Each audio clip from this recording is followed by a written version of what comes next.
नमस्कार। T20 world cup में पाकिस्तान की कहानी में एक बड़ा ही अजीब ट्विस्ट आ गया है।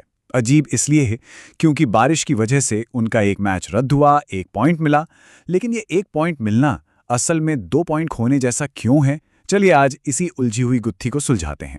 तो हुआ यूं कि पाकिस्तान और न्यूजीलैंड का जो मैच था वो बारिश की भेंट चढ़ गया। और जब भी ऐसा होता है तो क्या होता है, दोनों टीमों को एक एक पॉइंट दे दिया जाता है। सुनने में तो ये बड़ा फेयर लगता है ना भाई, ना कोई जीता ना कोई हारा। लेकिन कहानी में असली ट्विस्ट यहीं से शुरू होता है।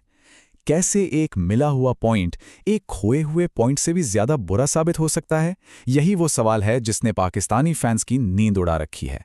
तो चलिए सबसे पहले समझते हैं उस लॉस्ट अपॉर्चुनिटी को, मतलब वो मौका जो हाथ आकर भी फिसल गया। क्योंकि क्रिकेट में ना कई बार जो मैच होता नहीं है उसका असर खेले गए मैच से कहीं ज्यादा बड़ा हो जाता है। और ये समझने के लिए कि एक पॉइंट असल में नुकसान क्यों है, हमें थोड़ा सा पीछे जाना होगा रिकॉर्ड्स की दुनिया में, खासतौर पर T20 वर्ल्ड कप में पाकिस्तान और न्यूजीलैंड की टक्कर के इतिहास में। अब जरा इन आंकड़ों पर नजर डालिए। T20 वर्ल्ड कप के इतिहास में जब भी पाकिस्तान और न्यूजीलैंड भिड़े हैं तो दबदबा पाकिस्तान का ही रहा है, मतलब एकदम एक तरफा। 7 में से 5 मुकाबले पाकिस्तान ने जीते हैं। तो जाहिर सी बात है, अगर यह मैच होता तो जीत का पलड़ा किसकी तरफ झुका होता? बिल्कुल पाकिस्तान की तरफ। और यहीं पे सारा खेल छिपा है। देखिए, अगर मैच होता तो बहुत ज्यादा चांस था कि पाकिस्तान जीतता और पूरे 2 पॉइंट्स ले जाता। पर मैच रद्द होने से क्या मिला? सिर्फ 1 पॉइंट, मतलब एक पक्का पकाया पॉइंट सीधे सीधे हाथ से चला गया। इसे ही कहते हैं 1 पॉइंट का नुकसान। तो जो एक आसान जीत नजर आ रही थी वो तो बारिश में धुल गई। अब जो आगे का रास्ता है ना, वो कोई आसान सड़क नहीं बल्कि एक बहुत ही मुश्किल चट्टानों भरी चढ़ाई है। पाकिस्तान के सामने अब सुपर 8 में 2 बड़ी चुनौतियां हैं। पहली श्रीलंका के खिलाफ और दूसरी इंग्लैंड के खिलाफ। और यकीन मानिए, ये दोनों ही मैच किसी अग्नि परीक्षा से कम नहीं है। अब इन दोनों टीमों की चुनौती को समझिए। एक तरफ है श्रीलंका, जो अपने स्पिनर्स के जाल में किसी भी टीम को उलझा सकती है, और दूसरी तरफ है इंग्लैंड, एक ऐसी टीम जिसे पाकिस्तान T20 वर्ल्ड कप के इतिहास में आज तक, जी हां आज तक, हरा नहीं पाया है।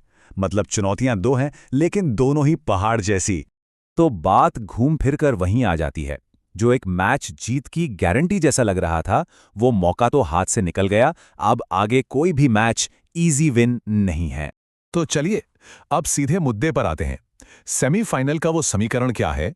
पाकिस्तान को अब क्वालिफाई करने के लिए आखिर करना क्या होगा? देखिए, रास्ते अब बहुत साफ हैं। 3 रास्ते।